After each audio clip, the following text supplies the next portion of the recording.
नमस्कार दोस्तों, विशाल आयुर्वेद अमृताना में मैं डॉक्टर विशाल शिवरे आप सभी का सहृदय से स्वागत करता हूं। दोस्तों, आज हम बात करेंगे कि भस्मों की अपुनर्भव के विषय में, अपुनर्भव की परिभाषा के विषय में, और मैं आपको एक छोटा सा डेमो करके भी दिखाऊंगा। तो आप शुरू से लेकर आखिर तक इस वीडियो में बने रहिएगा। तो चलिए शुरू करते हैं। अपुनर्भव, अपुनर्भव से दोस्तों आप क्या समझते हैं? अपुनर्भव यानी आप कोई भस्म की एक परीक्षा, बस जैसे मैंने आपको एक वीडियो में बारीतर के विषय में बताया, आपको एक वीडियो मैंने भस्म की परीक्षा में रेखापूर्ण के संबंध में बताया, ऐसे ही अपुनर्भव भी एक भस्म की परीक्षा करने का एक उदाहरण है कि कैसे आप भस्म की परीक्षा करते हैं कि भस्म सही है कि नहीं है। तो इसके लिए आपको इसके लिए 5 द्रव्य ऐसे हैं जिनके साथ मिलाकर के इसको पुट देना पड़ेगा। पुट मतलब इसको अग्नि देनी पड़ेगी। तो दोस्तों, अपुनर्भव की परिभाषा पहले हम रस तरंगिणी के हिसाब से लेते हैं। रस तरंगिणी में श्लोक है, समित पंचकम धिमातम प्रकृतिम नैव यत् पुनः अपुनर्भवयुक्तम तन्नेतुरुत्थम च तदंतरम। दोस्तों, इस परिभाषा के अनुसार जो उसने बताया गया है, मित्र पंचक का वर्णन किया गया है। मित्र पंचक कहलाता है आपका घृत, गुंजा, टंकड़ यानी सुहागा, शहद और गुगलू। ये 5 मित्र पंचक कहलाते हैं। और इसके विषय में थोड़ी देर बाद और बताऊंगा। इन 5 मित्र पंचकों को अगर हम किसी भी भस्म, सपोज हमने लौह भस्म लिया है, स्वर्ण भस्म लिया, कोई भी भस्म लिया अपन ने, तो उस भस्म की अगर हमको वो शुद्ध है कि नहीं है, उस भस्मों के साथ एक क्रूसिबल यानी एक मूषा में रखते हैं। मूषा में रखने के बाद उसको हम अग्नि देते हैं, पुट देते हैं। उसके बाद वो भस्म जो है पुनरावस्था में नहीं आती। अगर वो भस्म अशुद्ध है तो वो इन द्रव्यों के संग वो क्रिया कर लेगा और हैवी मेटल बन जाएगा। अगर वो भस्म बिल्कुल शुद्ध है तो बिल्कुल यथावत वैसी ही अवस्था में रहेगी जैसे कि पहले थी। तो ये बेसिक मतलब है अपुनर्भव का। यानी पुनर्भव यानी धातु की पुनरावस्था नहीं आ पाती भस्म होने के बाद, यानी वो जल चुका है, खत्म हो चुका है, वो दोबारा से वो चीज़ नहीं बन सकती। वो जलने के बाद अगर उसमें थोड़ा भी हैवी मेटल मौजूद है तो इन सब द्रव्यों से वो क्रिया कर लेगा। टू परफॉर्म द अपुनर्भव भस्म परीक्षा, any of the dhatu bhasma is triturated with equal quantity of mitra panchak varga dravya and mixture is the taken of the in crucible.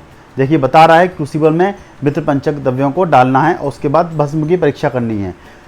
It is the subjected for the instant heat with suitable put.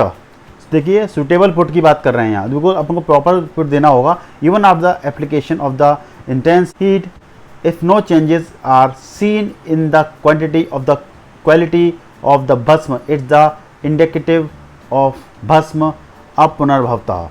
Example के लिए अपन स्वर्ण भस्म, रजत भस्म, ताम्र भस्म, लौह भस्म, इसका अर्थ समझ गए होंगे कि मैं आपको क्या कहना चाह रहा हूँ। तो दोस्तों, मैं आपको डेमो करके दिखाता हूँ कि कैसे 5 मित्र पंचकों से हम धातुओं का परीक्षा करेंगे। अग्नि तो नहीं देंगे, लेकिन हम आपको एक कल्पना करके एक चीज़ों को दिखा देते हैं। चलिए हम बताते हैं आपको कि किस तरह से हम अपुनर्भव की परीक्षा करते हैं।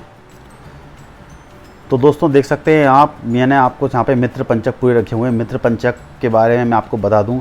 मित्र पंचक का जो श्लोक आता है आपके रस तरंगिणी में, आज गुंजाय सौभाग्यम शोद्रम चौ पुरुषंगिकम एतत्तु मिलितम विज्ञेय मित्र पंचके मुते, यानी घी, गुंजा, सुहागा, शहद, गुगलू, इन 5 द्रव्यों को समान मात्रा में मिलाने से मित्र पंचक कहते हैं। इसका प्रयोग विविध प्रकार के लोहों को पिघलाने में इसका उपयोग करते हैं। ये रस तरंगिणी की परिभाषा है। तो देखिए यहाँ पे मेरे से मित्र पंचक कहलाता है।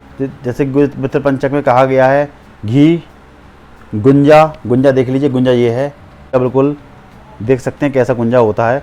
अब नेट पे भी आपको अवेलेबल मिल जाएगा। देखिए गुंजा, घी, गुंजा, सुहागा, ये सुहागा मतलब होता है टंकड़, ये टंकड़ भस्म है। देखिए सुहागा, शहद और गुगलू, देखिए गुगलू, ये गुगलू कहलाता है। इसे महिषाक्ष भी कहते हैं। देखिए काला है, भूरा भी है, या सब तरह के गुगलू बुलाएँ। और ये है आपकी भस्म, ये है भस्म। तो ये आपका मित्र पंचक, मैंने ये आपको मित्र पंचक बता दिया। अब दोस्तों अपन बात कर रहे थे अपुनर्भव की। अपुनर्भव में क्या किया अपन ने, कोई भी भस्म, जैसे सपोज ये भस्म है, हमने भस्म को मूषा के अंदर डाला, सपोज मूषा के अंदर डाला, बाकी अपने सारे द्रव्य इसके अंदर डाल दिए, इस तरह शहद, ये पूरा मित्र पंचक इसमें डालने के बाद इसको हम अग्नि में, यानी इसको हम पुट देंगे। अब दोस्तों इसको हम अग्नि में तपाएंगे। अग्नि में जब हम इस मूषा को रख के इन सब द्रव्यों को सब पकाएंगे, तब ये इस भस्म में, जब उसके बाद सपोज मान लिया आपने कि जब तप चुका है, तपने के बाद ये भस्म में अगर कोई परिवर्तन ना हो, ये भस्म यथावत रहे, तो ये कहलाएगा आपका अपुनर्भव भस्म। अपुनर्भव, ये भस्म की परीक्षा होती है।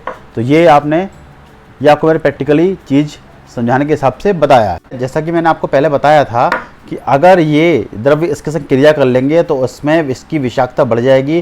तो आप समझ जाएंगे कि भस्म इस अवस्था में नहीं रहेगी, तो आप समझ जाएंगे एक फॉरेन पार्टिकल का ये काम करेंगे और बॉडी को नुकसान पहुंचाएंगे। तो भस्म की परीक्षा में इसका उपयोग करते हैं। देखा दोस्तों कि आपको मैंने किस तरह से आपको ये प्रैक्टिकल करके दिखाया, लेकिन अभी मैं पुट की व्यवस्था नहीं कर पाया, इस वजह से मैंने आपको प्रॉपर पुट देके वो चीज़ नहीं दिखा पाया। कभी भविष्य में अगर मौका लगा, अगर पुट हुआ, तो मैं इस प्रैक्टिकल को प्रॉपर तरीके से और दिखाऊंगा।